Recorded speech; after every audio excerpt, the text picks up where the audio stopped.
I mean, I asked the question, how many of you have been in another classroom? Have you been in another classroom where you've had the 9 rules, or even one rule? A few? Well, when Confucius first started teaching, they were chaotic. They were at war with one another. How did it grab hold? Could it grab hold here?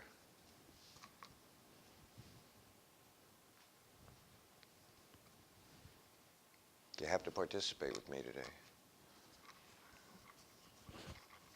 Could it grab hold here?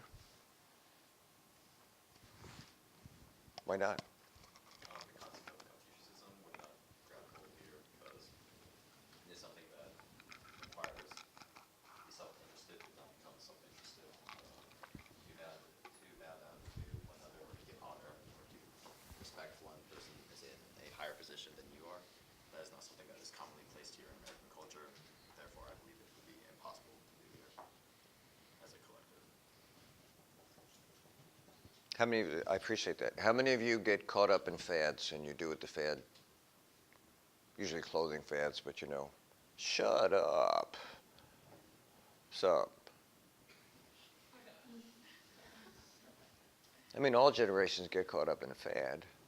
Some are more maybe ingrained, they go on a little bit. You know, you all do this, right? Yeah, my generation, that's called DAP. You did not invent that. You just modified what we did. No, you see the basketball players do it a lot, you know. You couldn't go through the chow line for 45 minutes. You had to dap everybody before you get to the chow line. A long time ago, people, before you. And so that's one of the things that's hung on. So why wouldn't it hang on if it proved beneficial? I mean, go ahead, dear. People aren't willing to change how they already think. People are. Aren't willing to change how they already think and believe in certain ways. They are or are not? Not. They are not. Huh. Well, let me ask you this then. That's an interesting comment, and this is an interesting. Why do you all refer to me by a title or sir rather than, hey, Poller? I mean, I'm not offended either way. I don't care. I mean, I do respond to that. Say again? Because it deviates from the norm. What, go ahead. The respect thing. It's a respect thing. Respect thing. Look, I don't require it, do I? I mean, if you call me Poller out there in a quad, I respond anyway. I mean, no one else turns around and looks at you that way. Yeah, go ahead. Well, because you give us respect and we do the same. Oh, we give respect back and forth. As you want to be treated, so you treat other people first.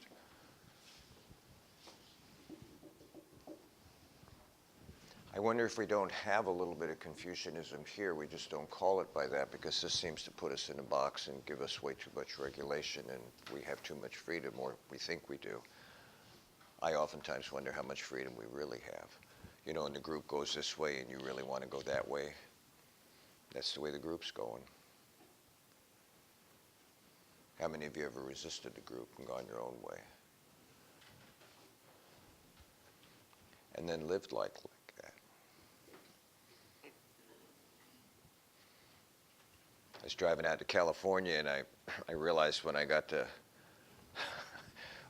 the end of Nebraska that we'd been going uphill, and suddenly I saw the tops of the Rockies and I thought, wow, we must have been going uphill because I never saw the mountains. When I came out the other way, I was coming through Arizona, and this guy came out of the desert with a backpack on. He stood at the end of the highway and did this, you know, and I thought, I got to stop for this. I'd never seen anyone walk out of the desert with a backpack before, so I stopped.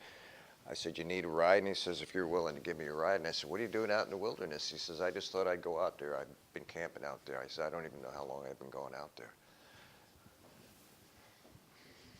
That's someone who marches to his own drummer. Say what? Oh, I thought I heard someone say something. Say what?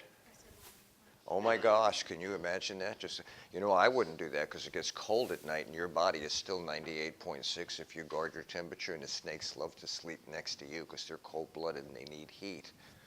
They don't necessarily need to bite you unless they're hungry, but they certainly will. They just see you as a heat object. It's a matter of, you know, comfort and survival for them, so they'll just...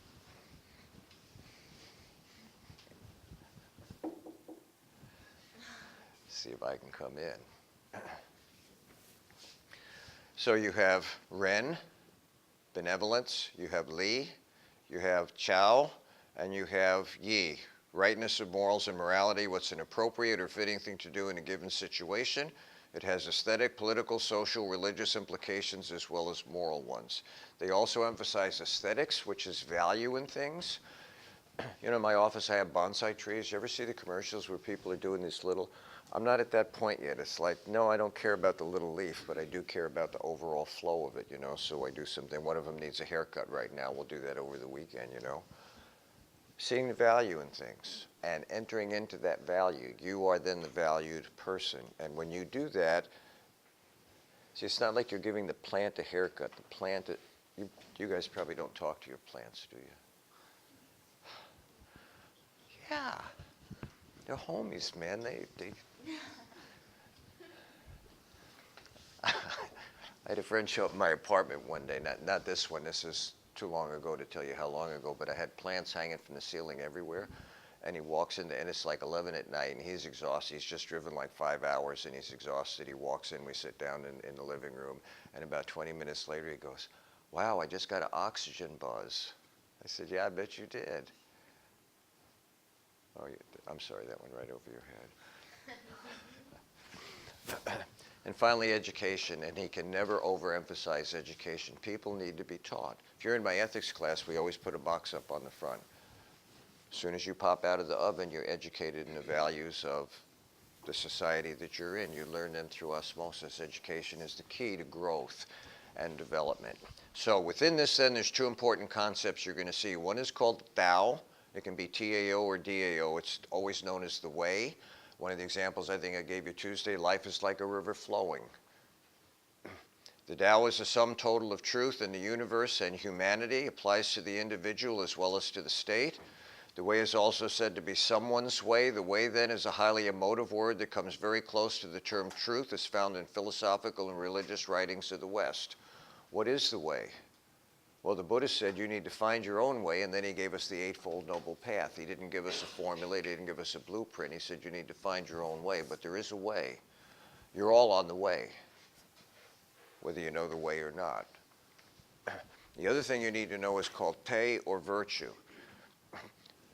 It's an endowment men get from heaven, a moral term defined as something one cultivates, like Aristotle's moral virtue. We say you're endowed by your creator with certain inalienable rights. It's the same concept. The te is something you're endowed with, but you have to cultivate it. You have to make use of it. You have to bring it to its highest level. Forgive me, we did talk about Aristotle in here and moral virtue, or we haven't gotten to that yet? We have. Moral virtue is something you have to cultivate. It's a habit that you need to learn, and once reason kicks in, you can develop it to a higher degree.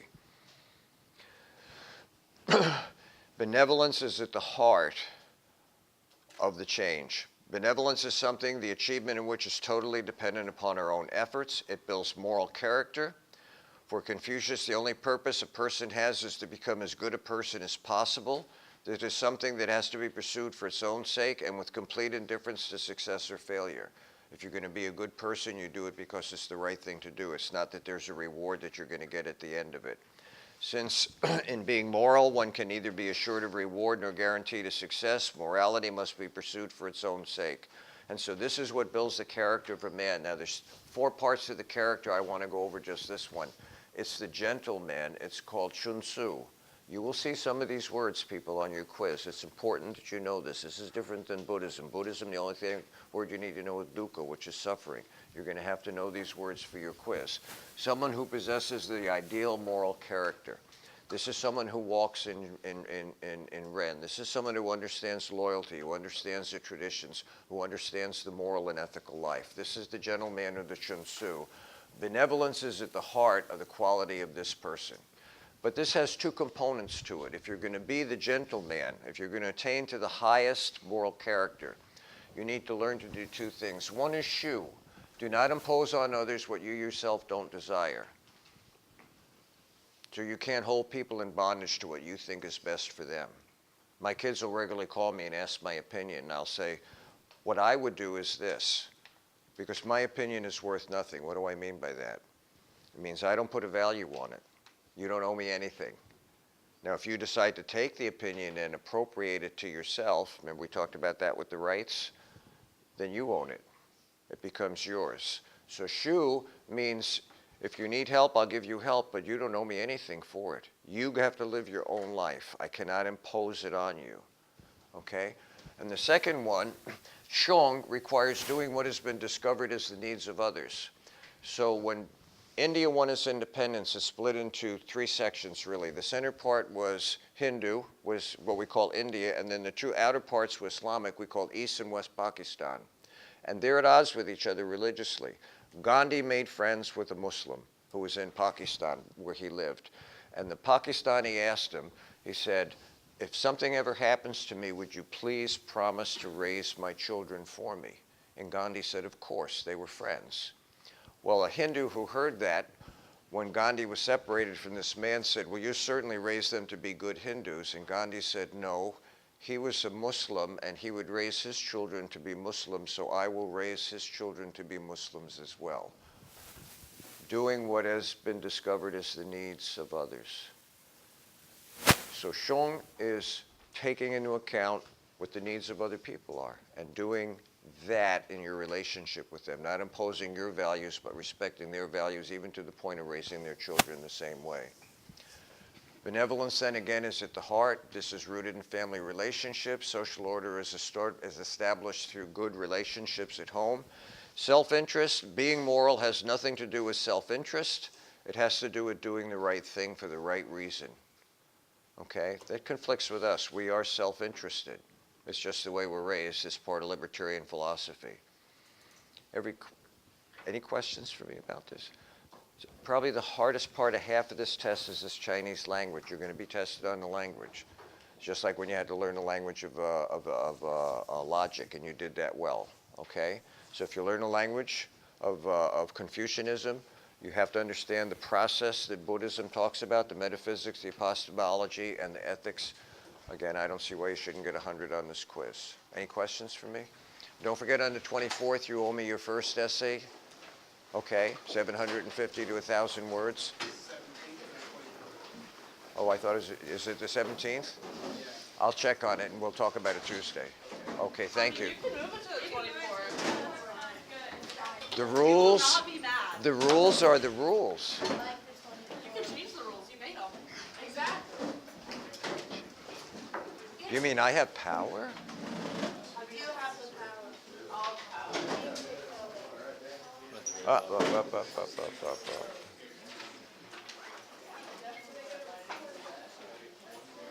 Thank you. I just wanted to prove I knew your name. I appreciate you telling me that. Say what? Okay.